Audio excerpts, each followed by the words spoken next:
बिस्मिल्लाहिर्रहमानिर्रहीम। अस्सलाम वालेकुम। जी मेरे भाई, क्या हाल चाल है आप लोगों के? अच्छा जी, ये हमारा तकरीबन टेस्ट नंबर 6 बनता है। और ये भी आपको क्वेश्चंस पास पेपर में भी मिल जाएंगे। और इस क्वेश्चन में आप हमने देखना है कि इसमें क्या ऐसी चीज थी जो स्टूडेंट्स को परेशान कर रही थी। ठीक है। जाहिर सी बात है, एक बात तो आप भी सोच रहे होंगे कि जब भी हम कोई टेस्ट देते हैं ना, उसमें कुछ ना कुछ ऐसा जरूर होता है, कोई एक आधा पॉइंट ऐसा जरूर होता है जो हमें परेशान करता है। तो मेरे भाई, ये आपके लोगों की चल रही है ट्रेनिंग। जब आप आई कैब में जाओगे, आई कैब में पेपर में भी ऐसा जरूर होगा। ये मैं नहीं कहूंगा कि भाई आपको तो सारा पेपर ओके हो जाएगा, नहीं। वहां पर भी कुछ ऐसा पॉइंट जरूर होगा जो आपको परेशान करेगा, लेकिन उससे परेशान नहीं होना। आपने अपना क्वेश्चन करना है, जिस हद तक आप अटेम्प्ट कर सकते हो करना है, कोशिश करनी है, और इंशाल्लाह पेपर पास हो जाना है। ठीक है। तो आए जरा जी, क्वेश्चन जो पहला ही क्वेश्चन है रेप्लिका लिमिटेड वाला, इस क्वेश्चन ने ही आप लोगों को परेशान किया। 10 नंबर का ये क्वेश्चन सेट किया था। और इस क्वेश्चन में कुछ ऐसी बातें भी थी जो शायद आप लोगों ने पहले नहीं पढ़ी होगी शायद। तो लिखा हुआ है, replica limited produces and markets a single product. A product require a specialized component P which RL procure from a supplier using EOQ। ये बात उसने बता दी कि भाई आप EOQ मॉडल पे काम कर रहे हो। The following information is available from RL record for components P। Price per unit दे दी, cost of placing an order, carrying cost per unit, total holding and ordering cost भी दे दी, normal lead time. Lead time तो आपको पता ही है ना। लीड टाइम वो टाइम होता है कि भाई आज आपने ऑर्डर प्लेस किया ना, तो 12 दिनों के बाद आपको ऑर्डर मिलेगा। आज हम किसी जगह अगर ऑर्डर प्लेस करेंगे तो कितने दिनों बाद हमें चीज मिलेगी? 12 दिनों बाद। इसे बोलते हैं लीड टाइम। जिस दिन ऑर्डर प्लेस करो, ऑर्डर दो, और जिस दिन आपको मिले, ये जो गैप है ना, ये लीड टाइम कहलाता है। आजकल तो आपको पता है ऑनलाइन आप ट्रांजैक्शन करते हो कि अगर आपने आज ऑर्डर बुक किया तो उसी वक्त तो नहीं मिलता ना। कोई 3 दिन बाद मिल जाता है, कोई 1 हफ्ते बाद मिलता है, कोई 5 दिन बाद मिलता है। वो सारा लीड टाइम होता है। सेफ्टी स्टॉक इसमें नहीं है मेरे भाई। Assume working days in the year is 300, मतलब 300 दिन आप लोग काम करते हो। सबसे पहले calculate EOQ and reorder level. अभी जो रीऑर्डर लेवल का मतलब होता है कि आप अपने पास कितना स्टॉक रखो कि आप नया ऑर्डर प्लेस कर दो। जैसे मैंने आपको कहा ना, आज आपका स्टॉक खत्म हो गया, तसल्ली से बात सुननी है, आपका स्टॉक आज खत्म हो गया, ठीक है। नया ऑर्डर किया तो वो तो 12 दिन लगा देगा, ऐसा है ना। आज अगर आपने स्टॉक खत्म हुआ और आपने नया ऑर्डर मंगवाना है, वो तो भाई जान 12 दिनों बाद आएगा। तो क्या 12 दिन खाली दुकान लेकर बैठे रहोगे? अगर कस्टमर आ गया तो उसको कुछ नहीं दोगे? तो भाईजान आपने 12 दिनों का स्टॉक अपने पास रखो। 12 दिनों का स्टॉक अपने पास रखो और ऑर्डर प्लेस कर दो। इसे बोलते हैं रीऑर्डर लेवल। मतलब आपने नया ऑर्डर जब प्लेस करना है, आपके पास कितना स्टॉक होना चाहिए। नया स्टॉक आना है 12 दिनों बाद। इसका मतलब ये हुआ कि आज अगर आपको लगता है कि अगले 12 दिनों में आपका स्टॉक खत्म हो जाएगा, आज ही ऑर्डर प्लेस कर दो। 12 दिनों बाद स्टॉक आ जाएगा, पिछला भी खत्म हो जाएगा। तो रीऑर्डर लेवल का मतलब ये होता है कि आपका स्टॉक कितना हो कि आप नया ऑर्डर प्लेस कर दें। इस सवाल के अंदर आपके पास कितने दिनों का स्टॉक हो तो नया ऑर्डर प्लेस करेंगे? 12 दिनों का। ये बात समझ लगी? अब आगे आ जाए, वो अभी बाद में देखते हैं कि रीऑर्डर लेवल कैसे फाइंड करना है। फिलहाल what would be the advice to the company if the supplier offer 2% discount in lots of 3000? ये सबका ठीक था। प्रॉब्लम ये है कि जब EOQ फाइंड करना है तो EOQ फाइंड करने के लिए सारे इंग्रेडिएंट मौजूद नहीं थे, और आप लोग परेशान होकर बैठ गए कि भाई क्या करें इसका। अल्लाह के बंदो, अल्लाह ने अकल किस लिए दी है? अल्लाह ने अकल दिया है कि भाई सोचो, कुछ ना कुछ जरूर निकल आएगा, कोई ना कोई रास्ता जरूर मिल जाएगा। अब जरा एक रास्ता मैं बताता हूं, एक रास्ता आपको आई कैप के पास इस पर के सोल्यूशन से मिल जाएगा। जो भी मैं आपको सोल्यूशन शेयर करूंगा ना इसका, वो आई कैप के स्टैंडर्ड का होगा, लेकिन आप किसी भी मेथड से कर लो, कॉस्ट अकाउंटिंग में कोई मसला नहीं। अब आए जरा, आपने देखा कि ईओक्यू का फार्मूला हमारे पास होता है 2 multiplied by annual demand multiplied by ordering cost divided by holding cost per unit under. आपके पास ऑर्डरिंग कॉस्ट भी है, आपके पास होल्डिंग कॉस्ट भी है, नहीं है तो एनुअल डिमांड नहीं है, और ईओक्यू भी फाइंड करना है। एक इक्वेशन में दो अननोन आ गए, कोई परेशानी बन गई, तो अब हम मुतबादल रास्ते का इस्तेमाल करेंगे, कोई ना कोई ऐसा दिमाग में सी चीजें लेकर आएंगे जिससे हमें पता चल जाएगा कि ईओक्यू कैसे फाइंड करना है। आपने भी बड़े अच्छे अच्छे सोल्यूशन भेजे हैं मुझे। अब जरा एक सोल्यूशन ये भी देखें, इस बात का हमें पता है कि ईओक्यू के अंदर टोटल होल्डिंग कॉस्ट बराबर होती है टोटल ऑर्डरिंग कॉस्ट, ऐसा है, टोटल होल्डिंग कॉस्ट बराबर होती है total ordering cost. Holding cost किसके बराबर होती है?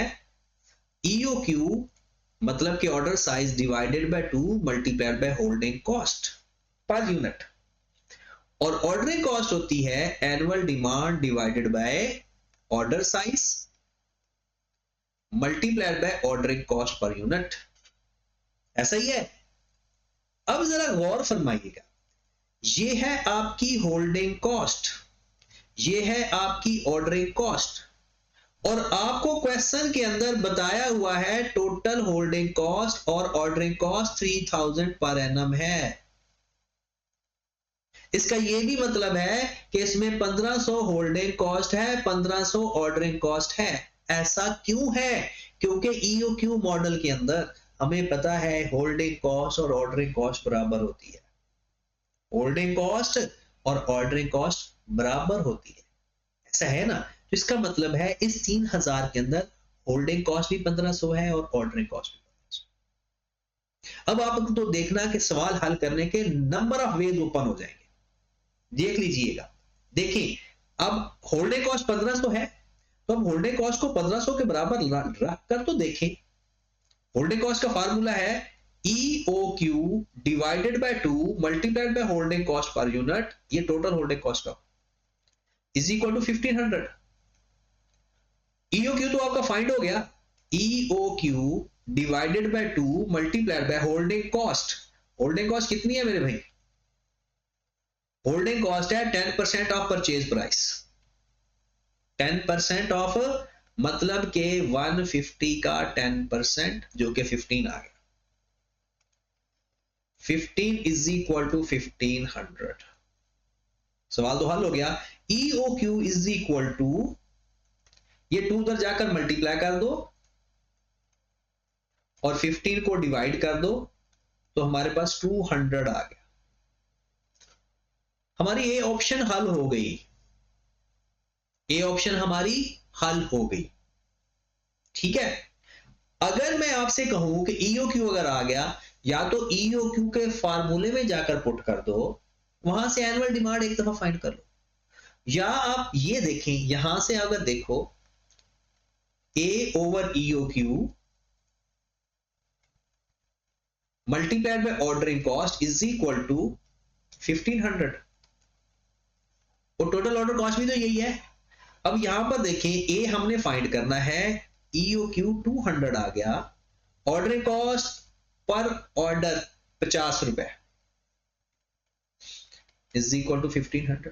लो जी, सवाल हो गया, जो इधर डिवाइड हो रहा है उधर जाकर मल्टीप्लाई है, तो आपके पास एनुअल डिमांड भी आ गई, 1500 मल्टीप्लाइड बाय 200 डिवाइडेड बाय 50। सवाल हल हो गया, 0 से कैंसिल कर दो, ये 4 आ गया, और ये मेरे ख्याल में 6000 आ गया। एनुअल डिमांड आ गया, EOQ आ गया। अभी पहला पार्ट हम करते हैं इसको, रीऑर्डर लेवल। रीऑर्डर लेवल का मतलब है आपके पास कितने दिनों का स्टॉक होना चाहिए? 12 दिनों का, क्योंकि आपका ऑर्डर मिलना है 12 दिनों बाद। तो मेरे भाई, रीऑर्डर लेवल वैसे तो हमारा नेक्स्ट लेक्चर है प्रॉपर इसके ऊपर, मतलब जो अगला लेक्चर होगा वो हमारा प्रॉपर इसके ऊपर है, लेकिन फिलहाल आपका रीऑर्डर लेवल 6000 है 300 दिनों के लिए डिमांड। 6000 कितने दिनों की डिमांड है? 300 डेज की। हमें कितने दिनों की चाहिए? 12 दिनों की। 6000 को 300 पे डिवाइड किया, पर डे आ गया, एक दिन की डिमांड। और 12 दिनों में जो हमारा स्टॉक बिकना है वो हम अपना लिखेंगे। इतना स्टॉक पड़ा होगा तो रीऑर्डर कर देंगे, नया ऑर्डर प्लेस करेंगे। और एक होता है रीऑर्डर क्वांटिटी, वो ऑर्डर साइज होता है। रीऑर्डर लेवल, कितना स्टॉक पड़ा हुआ है कि नया ऑर्डर कर दें। और रीऑर्डर क्वांटिटी, नए ऑर्डर में कितने यूनिट मंगवाने, मतलब वो ऑर्डर साइज होता है। तो कितना आंसर आ गया जनाब? ये आप हमारे पास आ गया 0 से, ये 0 कैंसिल हो गया और ये हमारे पास आ गया 20 और 240। मतलब 12 दिनों में 240 यूनिट्स बिकेंगे ना, तो ये हमारा आ जाएगा reorder level. Got it? And में आ जाए जनाब। वैसे मैं क्वेश्चन भी आप लोगों के इंशाल्लाह डिस्कस किया करूंगा। कोई एक क्वेश्चन हर दफा किसी एक स्टूडेंट का क्वेश्चन पेपर में लूंगा, मतलब आपका जो सोल्यूशन होगा वो आपको डिस्कस करके फिर उसकी वीडियो भी शेयर कर दूंगा आपको, ठीक है। अब आए जरा दूसरे पार्ट के ऊपर। What would you advise the company of the supplier offer 2% discount 3000 के ऊपर। ईओक्यू कितना है हमारा पता है? 200 यूनिट। और वो कहता है जनाब भाई साहब 3000 यूनिट मंगवाओ, हम आपको 2% डिस्काउंट देंगे। तो हम उसको एडवाइस क्या करें, उसको रिकमेंड क्या करें, कैसे करेंगे ये सवाल जनाब? ये तो तरीकाकार आपको आता है। एक आपका है ईओक्यू और एक आपका है 2% डिस्काउंट या 3000 ऑर्डर साइज। इस पे आपका हमारा ऑर्डर साइज क्या है? ऑर्डर साइज 200 और इसमें है 3000। एनुअल डिमांड हमारी कितनी है? 6000। अब हम अपना क्वेश्चन करना स्टार्ट करते हैं। इसी के नीचे शुरू कर देते हैं। सबसे पहले परचेज कॉस्ट 6000 हमें कितने का पड़ेगा? 150 रुपए पर यूनिट के हिसाब से। और इस केस में 6000 multiplied by 150 multiplied by 98%, 2% discount है ना। फिर उसके बाद ordering cost, total ordering cost वो हमें कितनी पड़ेगी? क्या फार्मूला हमने सीखा? Order size, sorry annual demand divided by order size multiplied by per order cost. Same यहां पर 6000 divided by order size multiplied by 50। फिर total holding cost EOQ divided by 2 multiplied bye कितनी अमाउंट है? Holding cost per unit 10% of purchase price 15। और यहां पर क्या आएगा? 3000 डिवाइडेड बाय 2 मल्टीप्लाइड बाय, अब इसमें तो 15 कॉस्ट नहीं बनेगी ना, इसमें मेरे भाई फाइंड करो जरा 150 का 98%, फिर उसका 10% 14.7 वैसा है ना। परचेज प्राइस चेंज हो जाती है इसमें। चलिए जी, जिस पे हमारा आंसर कम आएगा वही हमारा आंसर होगा। करें जरा इसको 6000 मल्टीप्लाइड बाय 150 900,000।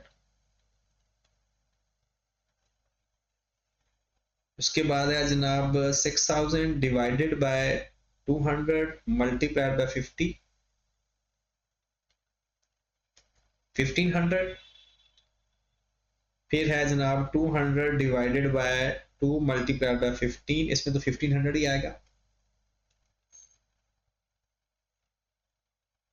तो ये कितना आ जाएगा हमारे पास जनाब? 900,000 प्लस 3000 आ जाएगा 903। ऐसा ही है। यहां पर आ जाए 6000 एनुअल डिमांड 150 रुपए का 98%, 882000। ये मेरे ख्याल में 100 आ जाएगा। क्योंकि 2 मल्टीप्लाई 50 किया। ये कितना आ रहा है कि जनाब 3000 डिवाइडेड बाय 2 मल्टीप्लाइड बाय 14.7, ये आ जाएगा 2205। हाँ जी, 880200 प्लस 100 प्लस 2205 904150। क्या रिकमेंडेशन है? हमें डिस्काउंट अवेल करना चाहिए या नहीं? हमें डिस्काउंट अवेल करना चाहिए या नहीं? बिल्कुल ही नहीं, क्योंकि यहां पर हमें कॉस्ट पड़ रही है 903000, यहां पर आ रही है 904। तो हम रिकमेंडेशन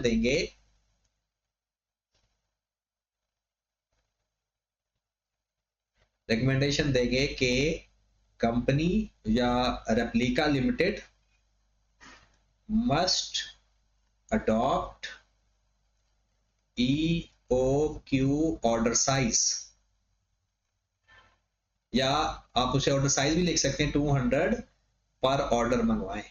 ये रीऑर्डर क्वांटिटी। क्यों? क्योंकि उसकी कॉस्ट कम आ रही है, उसमें सेविंग हो रही है। ठीक है, फिर अगले सवाल में आए जी। अगला क्वेश्चन आपका ये 15 मार्क्स का था। Compute the amount of saving can be achieve to adopt the policy of order based on EOQ।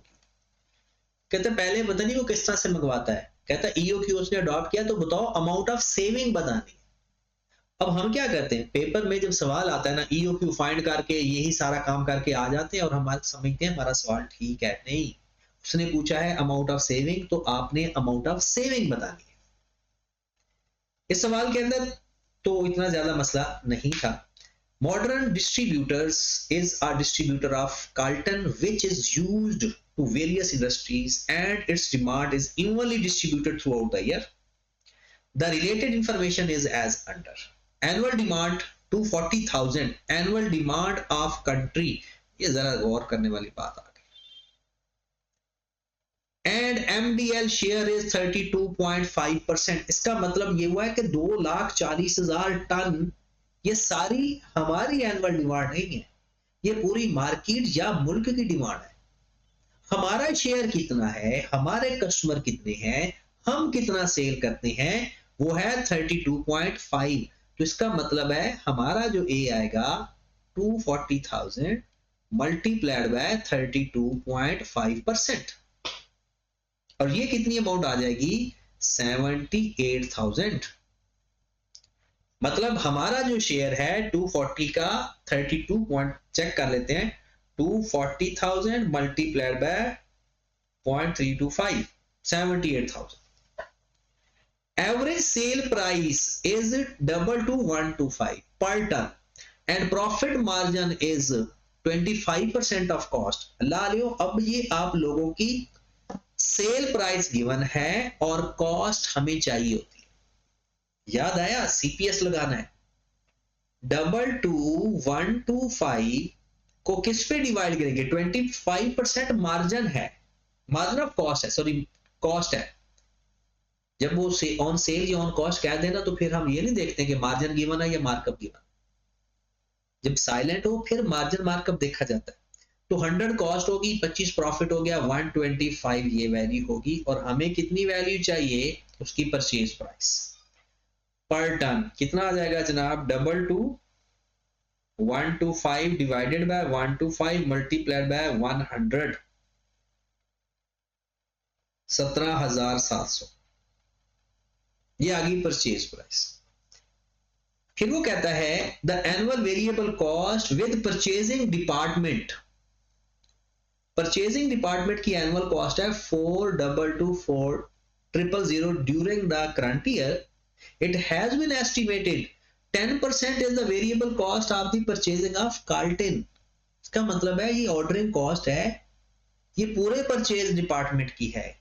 Carlton की कितनी है, 10% ऑफ दिस। तो हमारे पास ऑर्डरिंग कॉस्ट आ गई पूरे साल की टोटल 4,22,4,000 मल्टीप्लाइड बाय 10%। कितनी अमाउंट बनी, 4,22,4,000। और ये पर ऑर्डर नहीं है यार, ये कितनी है, पूरे साल की कॉस्ट है, एनुअल वेरिएबल कॉस्ट, और हमें पर ऑर्डर चाहिए।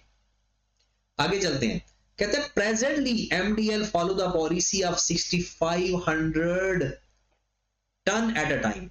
ऑर्डर साइज बता दिया, ये प्रेजेंटली है, मतलब जो करंट चल रहा है, ईओक्यू नहीं, करंट चल रहा है, वो 6500 यूनिट मंगवाता है एक ऑर्डर में। पूरे साल में कितने मंगवाता है? 78,000। पूरे साल में कितने मंगवाता है? 78,000। एक ऑर्डर में कितने बनाता है? 6500। तो बता सकते हो नंबर ऑफ ऑर्डर कितने हैं करंट उसके? 78,000 डिवाइडेड बाय 6500। इस टाइम उसके 12 ऑर्डर चल रहे हैं सालाना। कितने ऑर्डर है? 12 ऑर्डर। और टोटल 12 ऑर्डर की कॉस्ट कितनी है? 422 400। तो आप बता सकते हैं पर ऑर्डर कॉस्ट कितनी आती? अब जरा तसल्ली से तो सोचें कि हमारे पास किस तरह से सवाल वो घुमाता रहता है, लेकिन अल्टीमेटली हम अपने मकसद में जाने हैं। हमें ऑर्डर कॉस्ट पर ऑर्डर चाहिए होती है, वो मिल गई, इसको मैं 12 में डिवाइड कर दूंगा तो मेरे पास आ जाएगा 422 400 डिवाइडेड बाय 12। तो मेरे पास 35,200 ऑर्डरिंग कॉस्ट भी आ गई। सवाल समझो अब हो गया। Carrying cost 1% of the cost of material, 1% cost of material, और बफर स्टॉक है 2000 टन। कहते बताओ आपकी क्या सेविंग होगी? तो पहले तो ईओक्यू फाइंड कर लो ना। ईओक्यू में सारी बातें तो आपको मिल गई। पहला सबसे पहले ईओक्यू फाइंड करते हैं, ये वर्किंग में होगा। वर्किंग नंबर 1 ईओक्यू, क्योंकि ईओक्यू पूछा नहीं उसने। 2 multiplied by annual demand multiplied by per order cost divided by holding cost per unit. 2 multiplied by 78,000 multiplied by 35,200 divided by holding cost है परचेज कॉस्ट का 1%, 17,700 था। कितना था? 17,700। इसका ले लो 1%, तो कितना आ जाएगा? 177। लो मेरे भाई ईओक्यू में देख लें कि कितना ऑर्डर साइज आ रहा है। पहले तो उसका 6500 है। 2 multiplied by 78,000 multiplied by 35,200 divided bye 177। तो ये मेरे ख्याल में आ रहा है 5570। 5570।